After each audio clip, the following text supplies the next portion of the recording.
Good evening, everyone.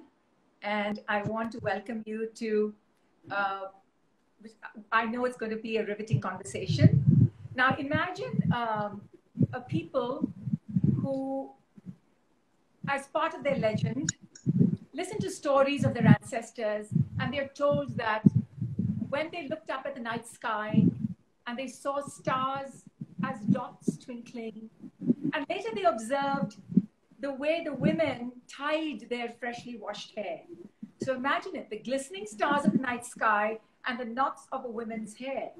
And many from this community have grown up with this story, and the combination of the two is what is said to have brought about the Sungadi experience.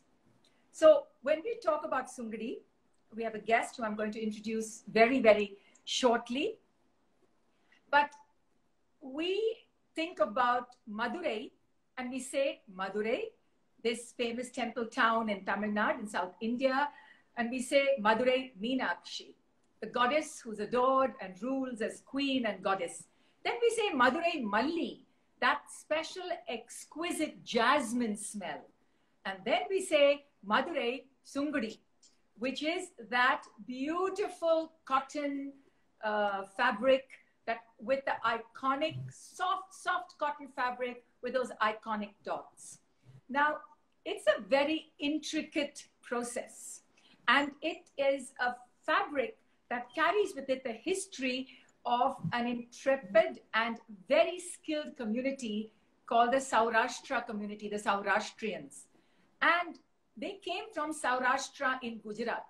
Now, how did they travel from Gujarat in Western India and finally settle around the temple town of Madurai, which was once the seat of the royal Nayak dynasty? To tell us more and to help us connect the dots is my guest today, Srimati Mohan. And Srimati gave up her corporate life. She had 25 years as a corporate and said enough. And then she fused her passion of textiles and history and heritage. And she has embarked 5 years ago on her second career. So here she is, Srimati, and you're going to give us this riveting story of the Sungadi and the fabulous Saurashtra people. Now tell me, what sari are you wearing? Oh, namaskaram, Akka. And you look fabulous. And thank you for this wonderful opportunity. And I feel honored to be a part of your show. Because you yourself, we've spoken about ikkats and batik and all that. So today it's very exciting to be on the show. So I'm wearing a katta sungadi, hand knotted sungadi in handloom with the proper retapet border. So this is a hand knotted sungadi is the one I'm wearing. The one. Can you show it a little closer to the camera so they can see the dots? Yeah. See the and when you say retapet, you just two lines. This is the retapet border. This is the traditional border. So that's a simple one, which actually you must have seen our moms and grandmoms and aunts wearing in the house. And I think it's now it's a matter of how we put together the look. That's it. It need not be bold and boring, but because if you have some textile which has a rich history of Tamil Nadu, we cannot leave Sungadi out. And I want to see your sari. Okay, wait. Before we talk about the sari, I wanted to tell my viewers, I'm going to turn the comments section off. The reason is because my guest needs to be seen and she has other things to show us. So it's going to be very disturbing. We will bring it on at the end of the conversation and you can then ask her any questions that you want. So I'm turning the comment sections off now. So while Srimati is adjusting her internet, because we have Internet Devi that we have to pray to, a brand new Devi that has emerged in the pandemic. So I've worn this sari also on purpose today, and Srimati is going to tell us about this sari. But I wanted to also tell you that from about the 8th century, a migration of people from Saurashtra, and they they had migrated because of successive invasions by the Mughals. So Muhammad Ghazni had invaded that part of India. A threat to lives and livelihood made the Saurashtra community, who were expert in silk and yarn and zari. And so I have heard stories that their fingers were threatened to be cut off.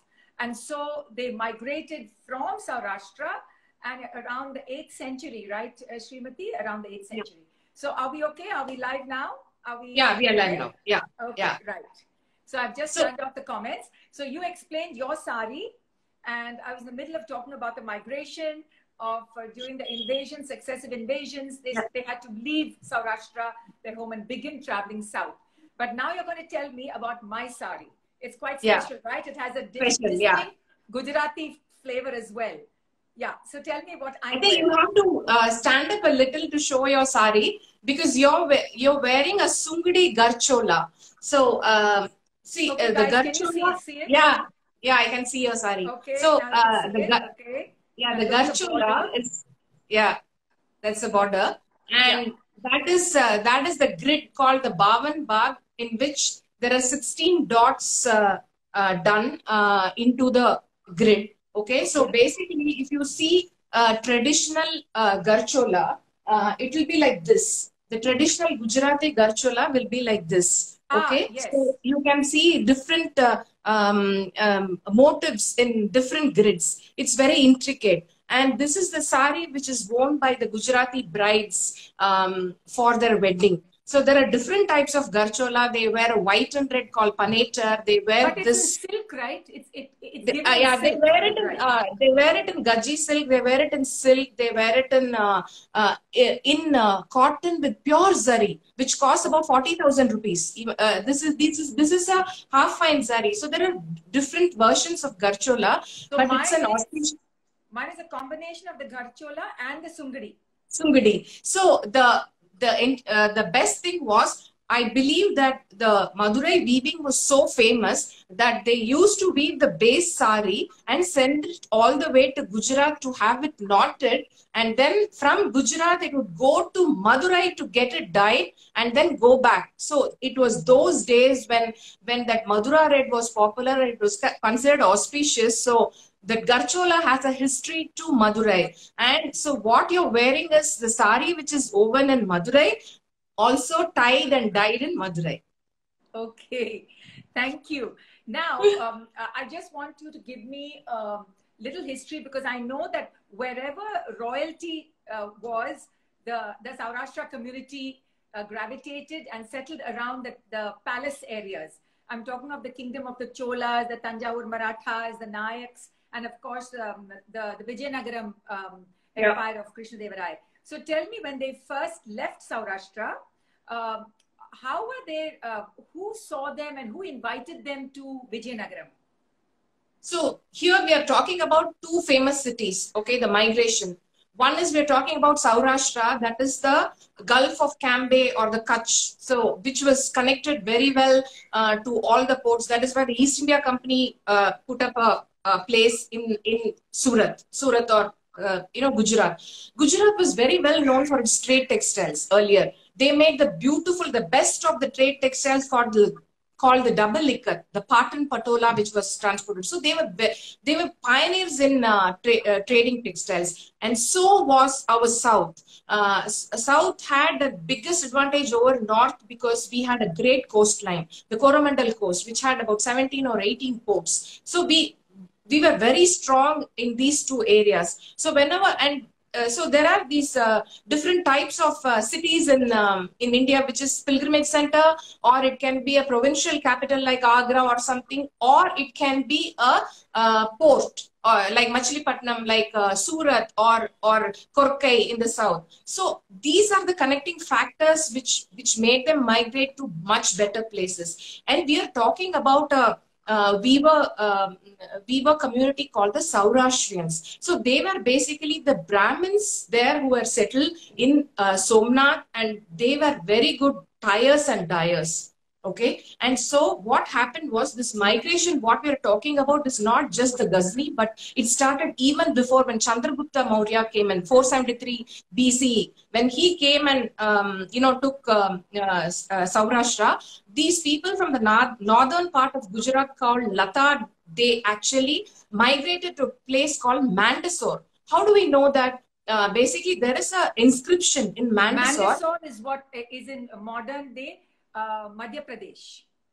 Yeah, Mandsaur was a place. So sometimes, you have an oral history of these people which we get to learn. But there are some factual inscriptions like this in Mandsaur where they talk about the migration of the Pattanulkaras. They were called Pattavakyas. So who came in Pattavakyas, basically they were very good in weaving silk. That's all. So Pattanul, I just want to explain it to my viewers. Pattanul means silk thread. So they were known as silk thread merchants. So they were identified by what they traded in. Okay. Correct.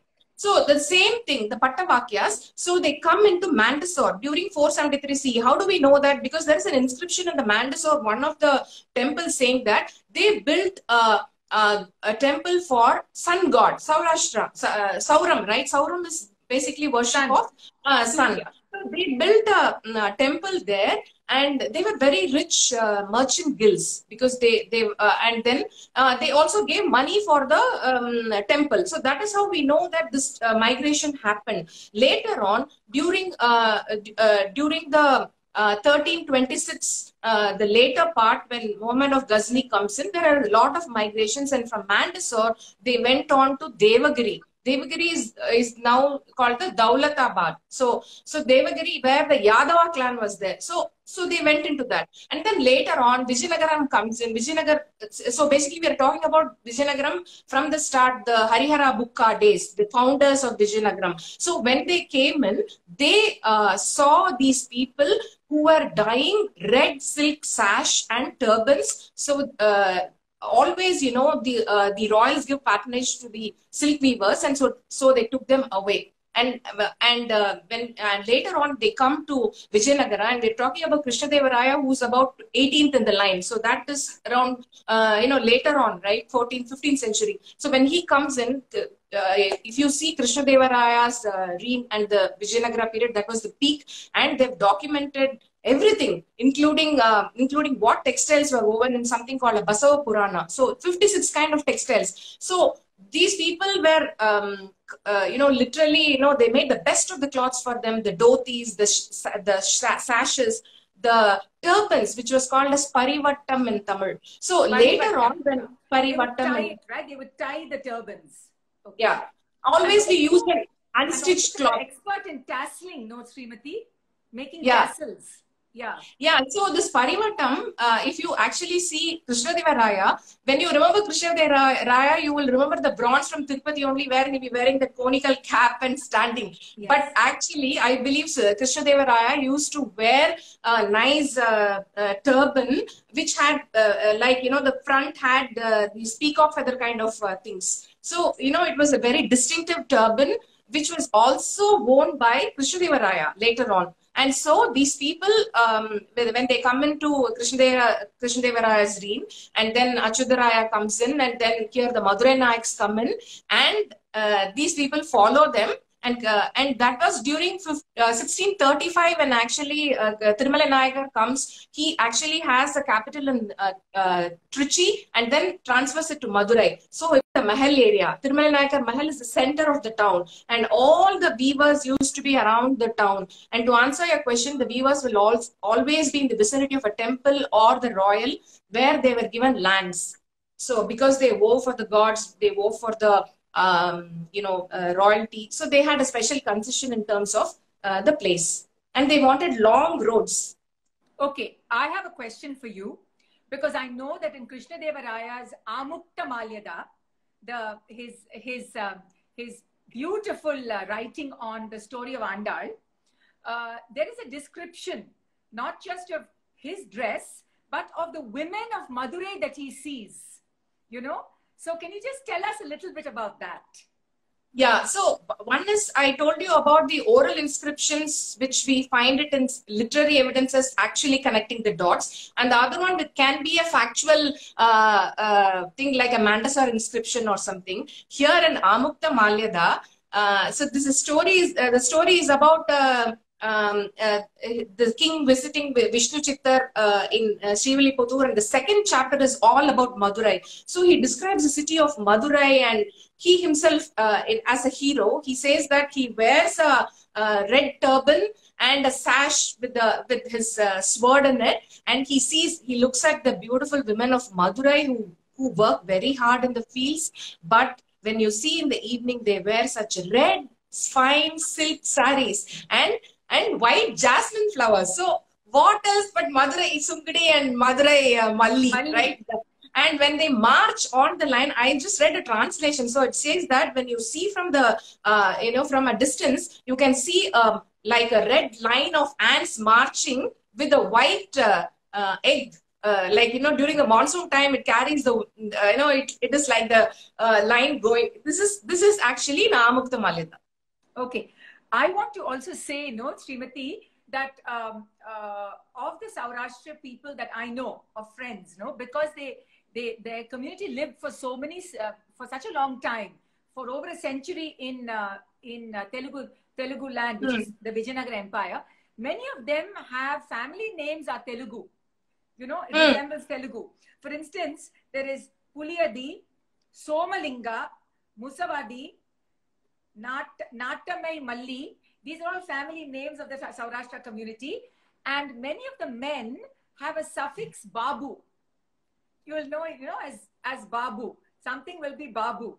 So it shows that very strong, the Telugu assimilation into the Telugu culture and Telugu land. But then but now they are known, the Sungadi is Madurai, correct? Yeah. And before I come to, now I want to ask you about Madura Red. They were expert, they were so advanced. And how did they get that Madura Red? Okay, so the story, the oral history goes like when Harihara and Bukka, when they saw these people, they had something called Allapan. Allapan is the red color which dye. Allapan is a term for red in Saurashtrian. So they saw this Allapan, and that's why they brought them in. India, if you know, what was India famous for? It was not famous for its weaving first. It was famous for its cottons. It was famous for its patterned textiles on cotton. We were known for our brilliant reds, the black from Kasim, and indigo. So those were the things and we knew something about mordanting, which the Western countries never knew about 17th century. Mordanting is a factor where you apply something to the cotton to take more dye. It becomes more brilliant. So that was a secret to our mordanting. And exactly when you talk about this Madura Red, they cracked the recipe. And if you actually see the gazetteer of 1906 of Madura, there they've given a recipe. All the dye recipes are like cookery recipes. So they will say that add so much, add so much, add so much, and all that. So because they want to get the correct shade of red, like a turkey red or something like that we always had. So this Madura Red was due to two things. One is something called Chaya-ware. Chaya-ware is called the Chay root, Chay, Chay root, which was locally available all throughout Coromandel. So it is like a madder color, but you have to fine tune it to the brilliant red of Madura Red. How did they do it? So basically, the gazetteer says that the yarns, the white yarns, would be soaked in this mordant called umiti. Umiti is a local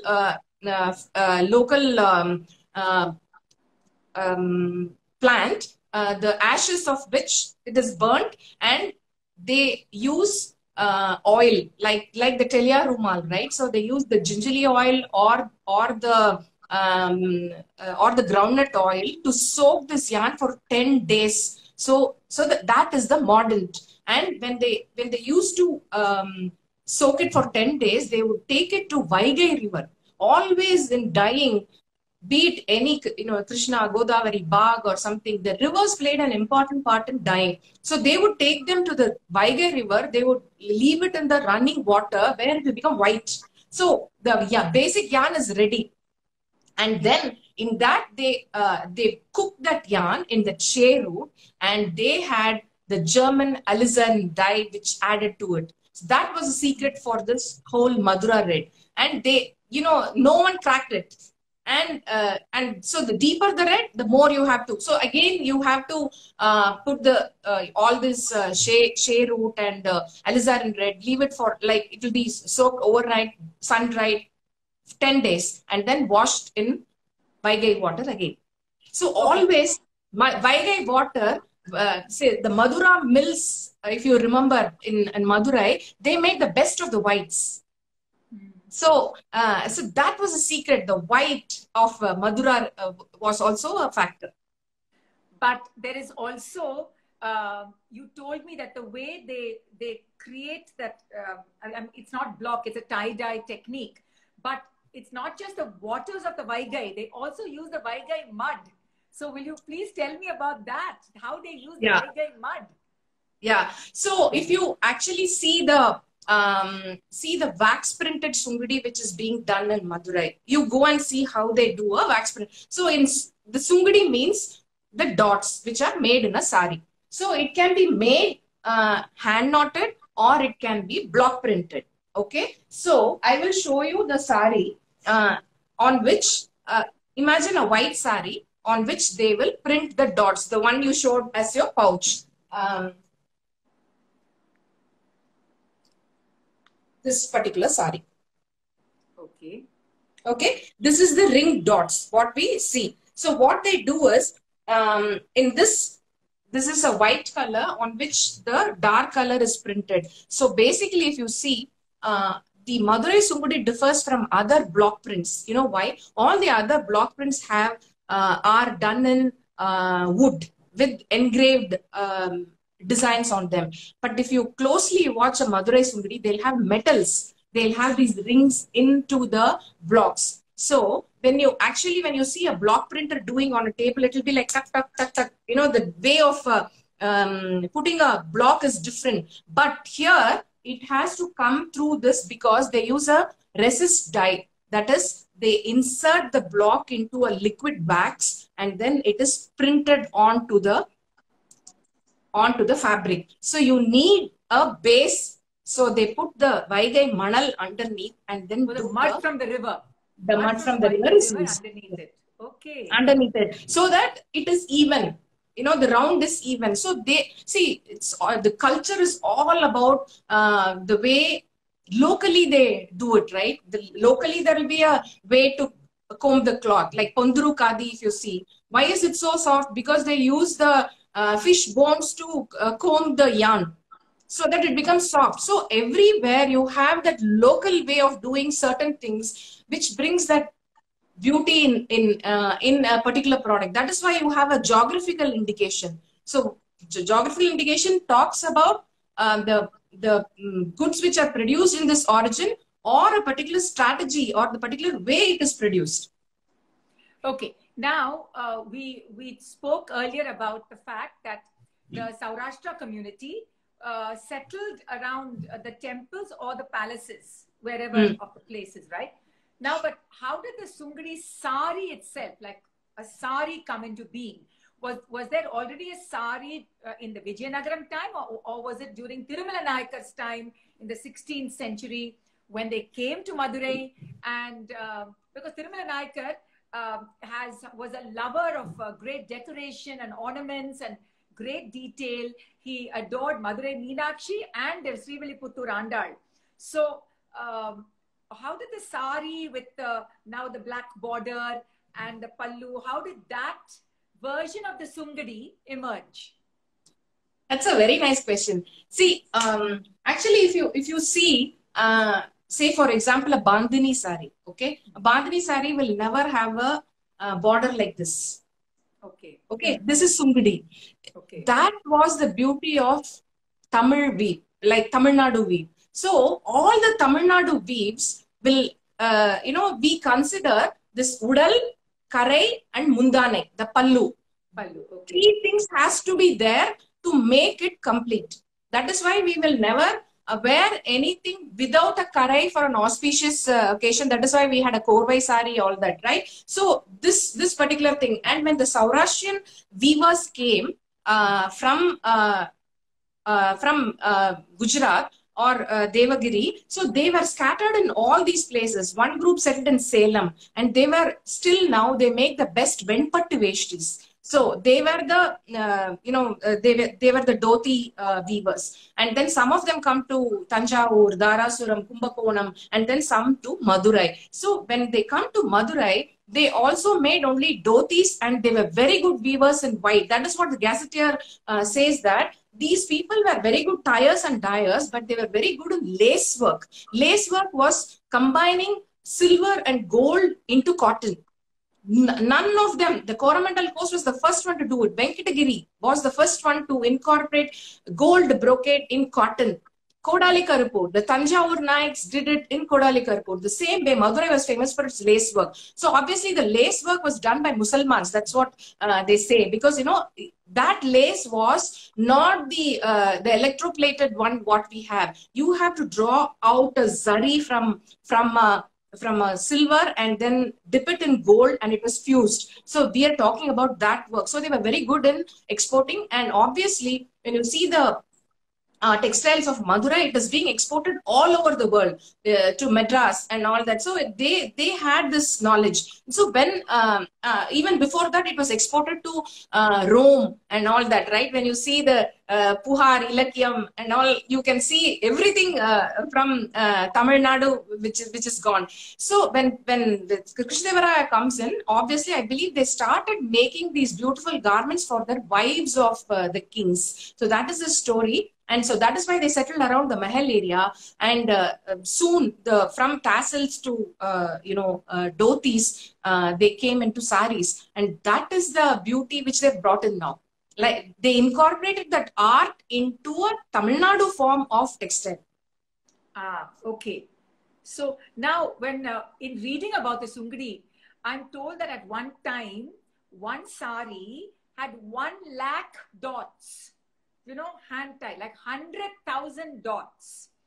I mean, it's incomprehensible, right? How by hand you could actually tie like that.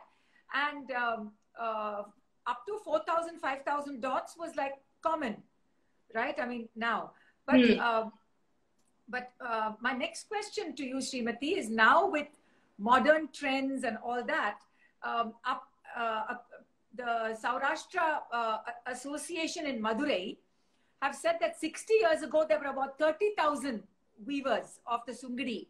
And now there are less than 200. And because it's the original Saurashtra tie-dye kind of knotting is so skilled that there is now sort of an idea as why not make it a children's after-school activity, because their little hands will be really so good in tying. Yeah.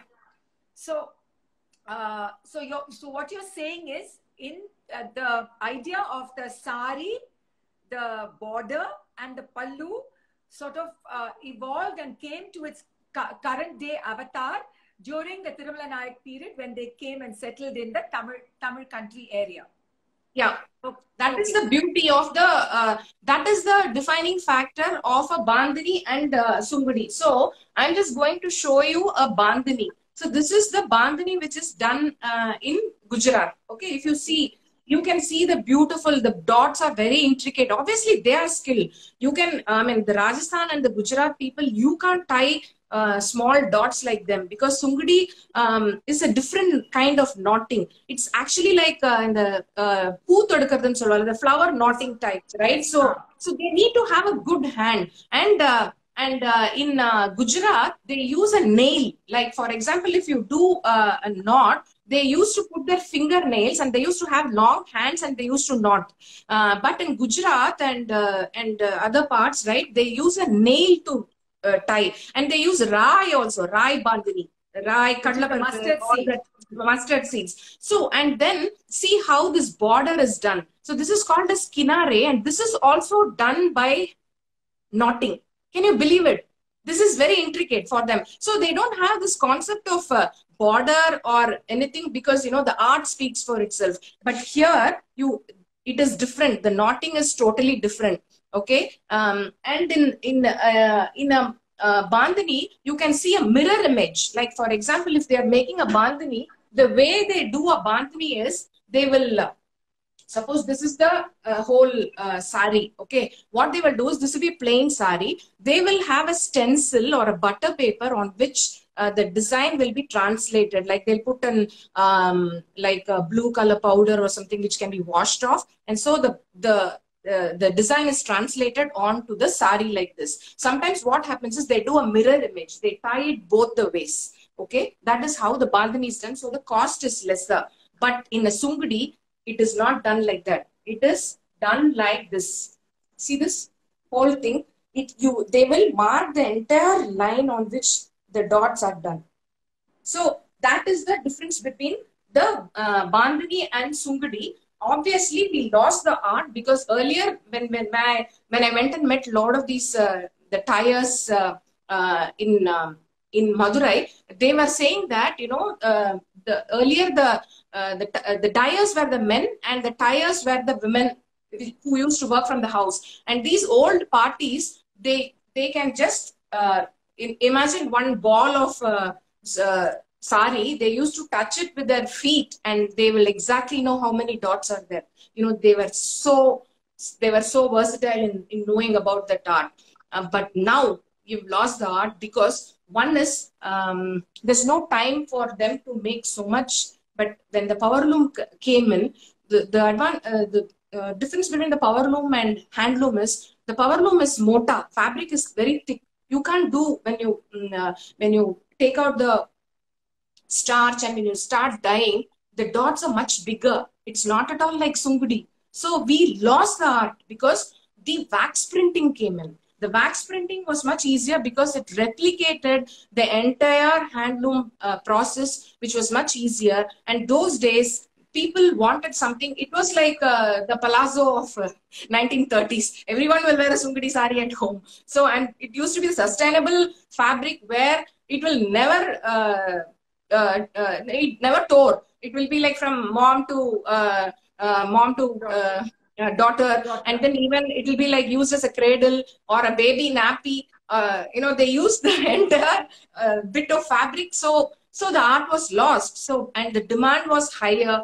People probably, they never made any good design intervention to make it popular. And so those were the things which actually were responsible for losing this art. Well, did you know, and I want the viewers to know, that that the Madurai Saurashtra Association got February 8th to be known as Sungadi Day. Yeah, February 8th as Sungadi Day. And it's not really celebrated. It needs to be celebrated February 8th. And also that Sungadi, the Madurai Sungadi, got the geographical index, which is the GI brand, in 2006. Yeah. And it was only much later that the Madurai Malli got its GI. It says 2013 that it got its GI. So the geographical index. So when the Madurai Sungadi, in a sense, is the GI is like a trademark. It's not really, but it's like a Madurai Sungadi and Madurai Malli both have the GI label.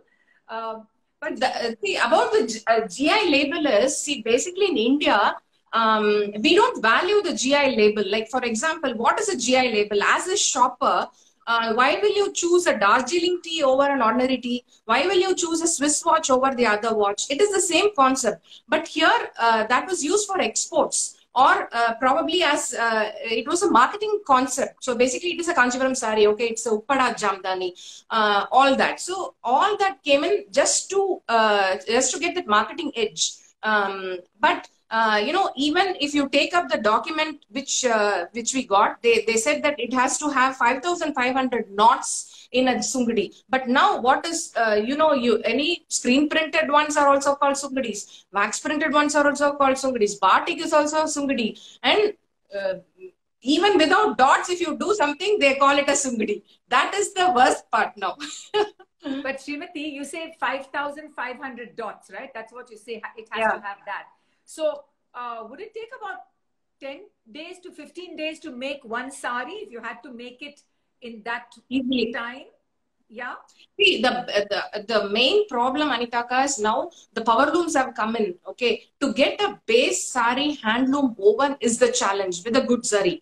So you can know the comfort of the handloom versus the power loom. Okay, so there are options. We are not, if people want a lesser variety, okay, they can do a power loom. But the handcraft will not come the same in a power loom as in a handloom.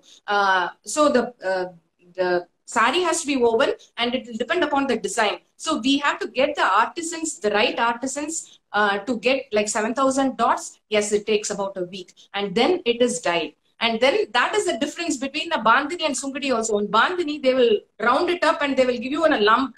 And you have to go, because, you know, to show the authenticity, they give it as a lump and you have to remove everything, stretch, everything. But in sungadi, the color fastness is always there. That is the adaptation to Tamil Nadu also. You asked that question, right? So when they knot it, they don't give you in that form. It goes for a wash, it is starched, and comes to you in, like, you know, in crisp form so that you can just wear it.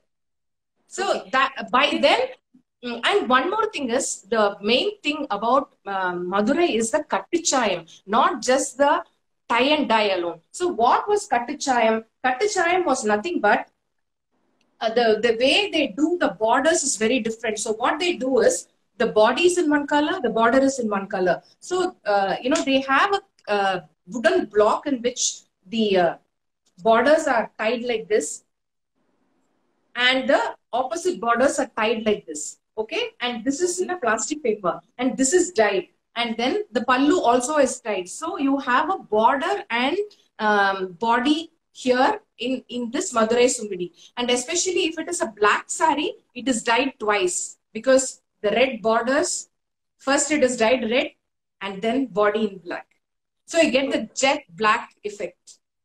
Tell me, Srimati, if somebody had to want to buy what they say an authentic sungadi, are there people still making it, and what would be the price if one has the patience and one is interested in acquiring an authentic, you know, original sungadi? See, there are millions of people who do fabulous stuff in and around Madurai. Rani saris. If you walk into Madurai, you cannot but notice Rani Sungadis who are known for the time. Like that, you know, you have lot of these very well-known brands in Madurai itself. So it depends on like lot of other people like Cooptex and the director of handlooms. They also do that. But, you know, the problem is they all have the wax printed varieties. And I think the World Craft Council did a fabulous job. Mrs. Usha Krishna was there, and they trained a lot of people then onto the hand knotting, because, you know, they've lost the art. So we don't have much artisans like in Gujarat or Rajasthan. So authentic sungadi is very, very small source. I think there are a couple of people in the market who do, and but big time the design intervention is lacking. We have to bring back the old colors of Madura red or some other colors what we had, right? See, for example, I will show you what we did. You haven't told me the price. You haven't told me the price of authentic sungadi. See, that will depend. That will depend upon the number of dots, the base sari, and the tying and dyeing work. That's all. So it will be it will be easily around 6,000 to 8,000. Okay. Okay. I'm talking about handloom. I'm talking about handloom. Power looms can vary. I don't know, because, you know, these are the ones, the hand knotted ones. This is the double karai, double sayam, which they've done. This is an old design. So this has about, I think, 8,000 dots. So all this goes into the costing of a sungadi. That's all. And if you see this particular wax printed sari, you can get it for 1,000 rupees. Okay. You can carry it for 1,000 rupees. Yeah. And people will say this is also a sungri. Sungri. The other variety which is available in the market is see in even so that is one type of sungri, the wax printed sungri which we saw. They also make this batik kind of sungri. Can you see this? Can you see this? Yes. So can you find out what is this? This is basically they sprinkle the wax on like batik. Okay. Onto the sari. Like a Jason Pollock almost. It's scattered. Yeah. So it is scattered. So they have a kind of a spray kind of thing where they spray the wax, and so the wax will be on this, and when you dye it out and take it and immerse it in hot water, it gets a design. So this is also about 1,200 or 1,300 rupees, and this is called as Alegal Oivudile sari. I don't know why they added Alegal Oivudile is the name of the movie. So as usual, we have Palum Paramum and all that stuff where we are heavily drawn towards the Tamil movies. This was the Alegal Oivudile sari, and this one is just like batik, the crackled effect of batik, where the same way the wax is applied and it develops its own cracks, so that every sari gets that crack and the color goes into the place where the candle, the wax is it's kind of split. So but this gives a design. This is also a sukhi. This is called as mood pani. Their design. Okay. See this. So we have a few minutes left, and I have to invite the audience comments and questions. So I'm going to turn the comments on. Before that, I wanted to finish with the oral history. I'll just take 1 minute of this oral history part. We have exactly 10 minutes left. Okay, fine. So, in one of the things, even now the oral history plays a very important part in their wedding ritual. So these people, Saurashtrians, came all over from all these places, and they have a unique ritual called Baulas. Baula Sangate in Saurashtrian it is called. So that is one day before the wedding. The elders of the bride and groom meet in a place, and then they will say Baula Sangate. Baula Sangate means tell the oral history. Where are you from? Where are you from? So they are tracing their oral history. The elderly people from the bride and groom, they will wear a tassel just like Krishnadevaraya, the red tassel, and they will do this ritual before one day. So it says that Kayana Meneti. Our country is Saurashtra, our town is Devagiri, our language is Deva Bhasha. Our God is Venkateshwara. So I'm the bride. I'm telling you my oral history. Our mother is Renuka. Our family is Tantuvardhana. Our bird is Chakravaha. Our tree is Kalpavriksha. Our sutra is Apastamba Sutra. Our prayer is Gayatri Mantra. Our worship is Sun worship. Our Varna is Gauda Brahma. So we came to Kasi to worship Vishwanatha and came to Srirangam to visit the Srirangam Perumal, and finally we came to Madurai to worship the Chokkanatha and Meenakshi. That's what he says. And so the other party also traces the migratory part. This is called as Baula Sangate, which was documented in 1822 itself. So even now they have that. And after the wedding, Nalangu, they have a Nalangu function where they draw two elephants, one with salt and one with paripu. So this groom says that, hey, I have brought this salt elephant from all the way from Saurashtra beach to make this. And she says, I have brought this dal from Gujarat to make a dal. So can you give me your salt for this elephant? Can dal elephant? So he says, no, let us merge everything together and make sambar. So it is merging into our culture, exactly like the way the Parsis came into our Gujarati. Okay. Srimati, I just have to start taking some questions. This is from Kalpana. This is from Kalpana Mohan. I think she's in Singapore. She says, fascinating. Her question is, which heritage organization is responsible for preserving this art? Is there, what she asked is, who makes sure to document these ways? Unfortunately, we don't have any heritage organization which is done. So probably if we get a good I think the NIFT and all the other NID people can document it, and then see we have to work on the ground to basically document it. See, for example, I knew about the cutters from there. My whole thing was I had to look at the V&A museum's pictures and saw this beautiful Madura red which they've done. To get that replicated, I mean, I can't get the same lace borders, but we have done the same thing, the same design, which was very, very difficult. I had to show it to my tire and dye. I said, I want the same thing, same thing. It's like, it will give me sleepless nights of how it will turn out. It's very, very, very difficult. So they have the Ottapulli cutter, Rettapulli cutter, and the triangle, and the lot of things. See, I know only little, but there are so many other people. The community will know. The people will have their old saris. We have to take out all that and bring it on. Well, there is one comment about the community. Saurashtra people are said to be very, very beautiful because they are. It is believed that they're the children of Rati and Manmada, the god of love and desire, Cupid himself.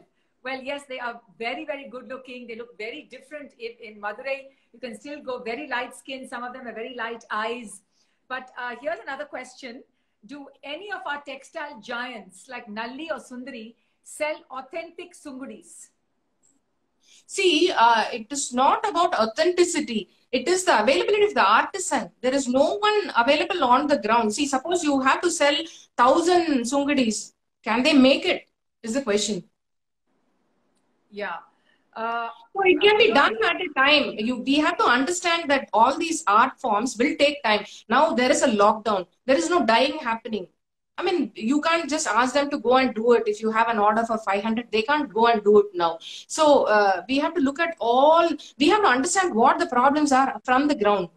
Even for the Kattichayam, we don't have people to do it. Okay. When I showed this art to the Bandhani guys, they said, I'm sorry, we can't do like that is the answer what they give. Okay. But another comment is from Sandhya Raman in Delhi. She said the simple sungri, which was within reach of the common person, has become so steep, expensive.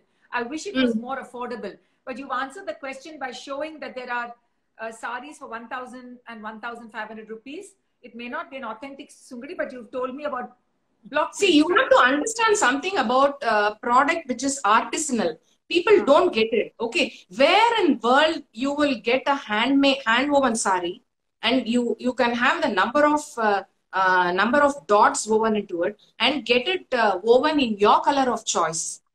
Will you not pay through your nose if it was a designer label? Why can't you give a fair amount to the people who are down the line? Even now, the work is unskilled sector. The weavers are an unskilled sector, right? Until that, I don't have an answer for that because it is an artisanal product. If you can buy a Tirupur T-shirt which is being sold to Gucci or some, where you pay some amount, you can't question the pricing. Here you have, because the pricing depends upon each and every person of their branding or marketing. You can't question the pricing model at all. What you need to know is whether you're getting a quality product, whether you're getting that. Here you're getting a customized one. So why not? Okay. I have a comment here from Parul Shah, and this is an answer also for Kalpana. Bandhej in Ahmedabad, founded by Archana Shah, has done a lot of work, and she's in the process of traveling all over India and documenting all these handloom techniques. I think she's coming out with a book and maybe short films. So there is somebody working at Archana Shah of Bandhej. Yeah, I've heard about her. For you. Now we have exactly 5 minutes left. In some Sungri saris, we see even dots in color of the border. That is the border is yellow, then the dots are also yellow, and claim that they are hand knotted. How is that dyeing being done? That is screen printed or wax printed. Okay, screen printed or wax printed. Okay. See, hand knotting, only two things can happen. Okay. So when you have something like this. The base sari is white on which you have a resist, right? So basically the tie and dye is a resist. And then you dye it in pink and you get the original color. If you dye it twice, the first dye, suppose if you dye it as black, the first one as red and dye it again in black, you will get red dots. That is what can be done at the most. The other things are screen printed. Do you have examples of original sungadis that you can show? Well, you've already shown. That's right. Okay, I will show you one sungadi which I wanted to show you. So, 1 minute. This is the pattu. So, they used to do sungadis in silk also then. So, we tried one in pattu. Can you see it? Yes. So there are all these patterns. If you see, Sungadi never had this great patterns like bandage and all. Bandhani, if you see, they have this Raslila in the center, the round big one, and they are quite advanced. These people came in and it is just the Ottapulli, Rettapulli and the Bandhani kind of dots. In fact, most of the saris were done like Bandhani prints in Sungadi, even before 40 years. Okay. Well, I have somebody, E.D. Berman, who says the handloom hand-tied Sungadi sari is a work of art. And Kalpana says, Srimati, China pays its artists well so skills can be preserved. It is a tragedy.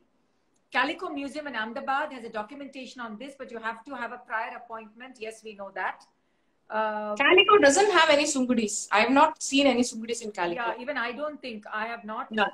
Calico, I don't think we have seen Sungadis at all. Correct. I have not seen either. There's a question here that says, do genuine Sungadis always have white dots, or is that a giveaway, clear shot giveaway? I think I've answered that question. It can be, if it's double dyed, it can be any other color, and it can also be in white. Okay. A young dancer from Washington, D.C. asks, do they make Sungadi dhotis for men?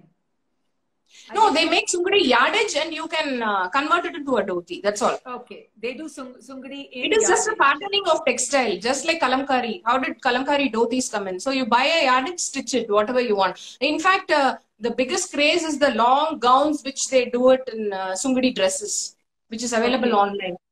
Okay. And we have, thank you all for these amazing, there's lots and lots of questions. I want to close by saying that at least I think we've given you a little window that those of you who have known of your ancestors, grandmothers, mothers. My grandmother loved Sungadi. She said it was so soft, and she wore it for many, many years in her life. At least you know there's a lot of information available on the net. You can Google lots of articles, and you know, the Saurashtra community, its history is tied not just to the Sungadi, but they are really famous for it now. But they also are famous for their food. And yes, that is the Saurashtra Alvar. We won't go there now because that's a whole different topic, my favorite. But the idea is for all of you to get to know about it and to value it, and maybe you will go and reach for it. You can connect with Srimati on Instagram. She's very active, and ask her many more questions. And if during this lockdown, and if you're doing your internet browsing and shopping, maybe you can reach out to her, and maybe some of you will even own a beautiful soft cotton Sungadi. It's perfect for the Madras heat. So thank you all for joining. This video will be saved on IGTV, and it will be both on my Instagram handle as well as Srimati's. So if you've missed some of it, if you think friends want to listen to it, you know it will be there. And I'm delighted, Srimati. Thank you so much for this opportunity. We will have many more conversations about textile and heritage and history. I just love fabric. I love textiles. So thank you so much for joining us. Thank you all. Please be safe, and we will meet again.